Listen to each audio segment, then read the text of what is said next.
British professionals are leaving the UK in large numbers, driven by stagnant wages, high taxes, and a sense of fewer opportunities at home. The destinations they choose fall into three clear categories: where to work, where to live with family, and where to retire. Over the past year, the press, polls, and expert commentary have drawn a clear picture of these flows. For work, the United Arab Emirates is the standout winner. Dubai and Abu Dhabi are pulling in UK talent with tax-free salaries, expanding golden visa schemes, and a lifestyle that feels both modern and international. High-profile moves and long-term visas are now common, and many professionals are choosing to base themselves in the Gulf for finance, tech, and healthcare jobs. Even media and property entrepreneurs are choosing Dubai for stability and business access. Britain's mid-career workers are now explicitly targeted by UAE residency schemes. Australia is another major magnet. Its migration intake remains high, focusing on skills, and recent visa reforms have made it easier for Brits under 35 to take working holiday visas without the old farm work requirement. Healthcare, engineering, consulting, and trades are the hottest areas. Record numbers of Britons are applying for these routes, while new pathways like the Skills in Demand scheme are replacing older visas. Job search interest has been trending upward. Continental Europe follows closely behind. The Netherlands and Germany have become hubs for UK engineers, managers, and data specialists thanks to their highly skilled migrant and blue card schemes. Amsterdam, Berlin, and Munich are increasingly popular landing points. Canada and the US remain on the map, with Canada's express entry and provincial schemes continuing to pull mid-career professionals. The US attracts at the senior level, but visa friction keeps volume smaller. Analysts note that many Brits are exploring North America, but the ease of access isn't the same as Australia or the EU. Singapore deserves mention as a high-end option. It remains a global financial and tech hub, but new restrictions make it harder for mid-career Britons to qualify. In 2025, the employment pass requires both higher pay and points under the Compass system, with base salaries starting at SGD 5,600 and rising steeply with age and sector. Many Brits fall short.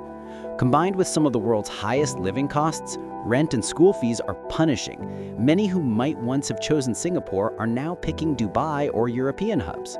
Rents have resumed climbing after a brief dip, and higher income thresholds are filtering applicants.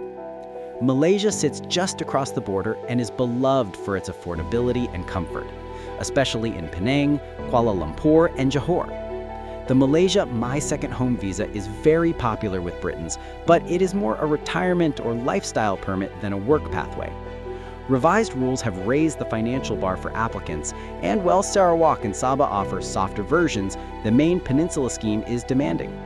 It remains excellent for long stays, but not for securing local jobs.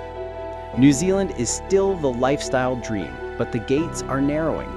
The government has tightened the accredited employer work visa, pushing up the wage threshold in August 2025 to $33.56 an hour. New enforcement and stricter liability rules have been announced, and net migration is down. Housing costs in Auckland and Wellington make it tough for many to justify, and British applicants are now looking more at Australia for scale and speed. New Zealand still attracts those with specific shortage list skills, but the path is tougher. When it comes to living and raising families, Spain remains the #1 choice. Hundreds of thousands of Britons live there, protected by post-Brexit agreements, and local councils still cater to British expats. Paperwork has increased, income thresholds are stricter, but the cost of living outside big cities remains low and the sun is unbeatable. Portugal is also thriving as a destination. While the famous non-habitual resident tax regime ended, a new framework in 2025 still offers incentives for qualified professionals, researchers, and pensioners. Digital workers and families find Lisbon and Porto welcoming, and the Algarve remains a classic retirement spot. Careful tax planning is now needed, but the attraction is still strong. The UAE doubles as a living destination. Many who first went for work stay for the lifestyle, good schools, healthcare, and safety, despite high costs. Ireland, the Netherlands, and Germany also win points here because they offer stability, EU mobility, and English-friendly work cultures, making them good choices for families. retirement still follows the sun. Spain is top of the list with huge British communities on the Costa Blanca and Costa del Sol.